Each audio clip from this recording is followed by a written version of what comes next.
If you've ever had someone completely disrespect your space, your boundaries, or your sanity, you are going to love this story.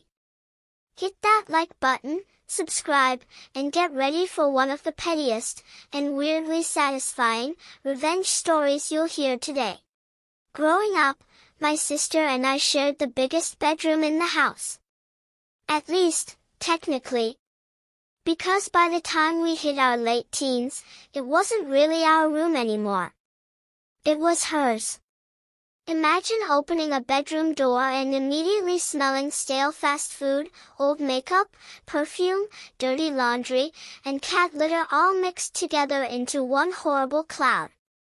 That was the room every single day. There were clothes everywhere. Not piled neatly. I mean everywhere. On the floor. On the dresser. Half hanging off chairs. Wrapped around bedposts. Cups with mold growing inside them hidden under blankets. The carpet disappeared years earlier. The only visible path was this tiny winding trail from the door to her bed, like one of those hiking trails through a jungle documentary. And somehow, she always acted like I was the problem. "Can you stop moving my stuff?" she'd snap. Move her stuff. I was just trying not to step on an empty soda can and break my ankle. At first, I tried to make it work. I really did. I cleaned my side constantly. I bought organizers. I folded clothes. I tried talking to her calmly. Nothing mattered. Within days, the room would go right back to chaos. And it wasn't just the mess.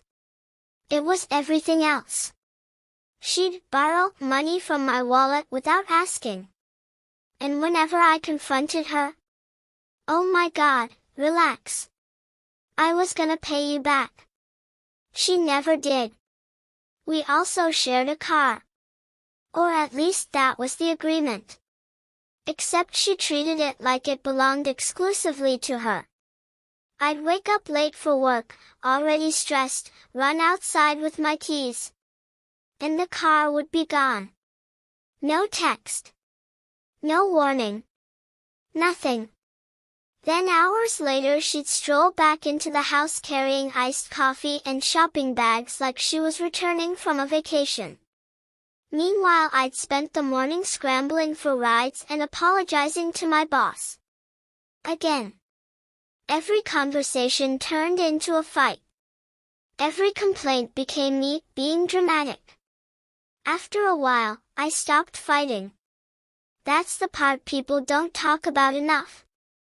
Then one night she walked in, moved some of my stuff around without asking, and left makeup powder all over my desk. And something inside me snapped. Not in a screaming way. In a calm way. The dangerous kind of calm. So I started small. Very small. I began accidentally, leaving harmless obstacles in the hallway outside my room before bed. A shoe here. A laundry basket there. A rolled-up hoodie. Nothing dangerous. Just annoying enough. And because she usually came stumbling down the hallway late at night with the lights off while checking her phone. It worked beautifully. Thump. Mutter, mutter, mutter. Every single time. One night I heard. "Why is this here?" Another night. "For God's sake." And I'd just lie in bed staring at the ceiling trying not to laugh. The best part? She couldn't even really complain. Because what was she gonna say? "Hey, stop leaving your own belongings outside your own room that I keep entering for no reason?" Exactly. It became my own tiny form of therapy. Years of frustration reduced into these tiny inconveniences that slowly chipped away at her confidence. And the funniest part? She still kept coming back to the mirrors. Like some bizarre addiction. One night she stormed into my room and snapped. Can you stop leaving crap in the hallway? I looked up from my phone completely calm and said, Can you stop coming into my room? Silence. She just stared at me. And for the first time in years, she had nothing to say. No comeback. No sarcasm. Nothing. She turned around and walked out. And honestly, that tiny moment felt better than any huge dramatic revenge ever could. Because it wasn't about hurting her. It was about finally reclaiming something. My space. My peace. My control. After that conversation, something changed. She stopped hanging around my room as much. The hallway accidents kept happening occasionally, of course.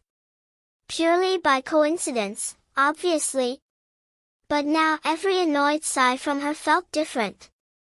Because for years, I'd been the one quietly adapting to her chaos. I was the one forced out. Forced downstairs. Forced to stay silent. And now? She was the uncomfortable one.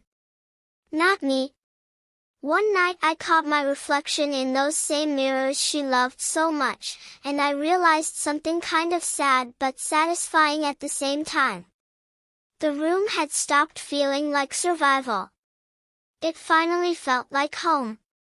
And nobody was taking that away from me again. Sometimes revenge isn't explosive.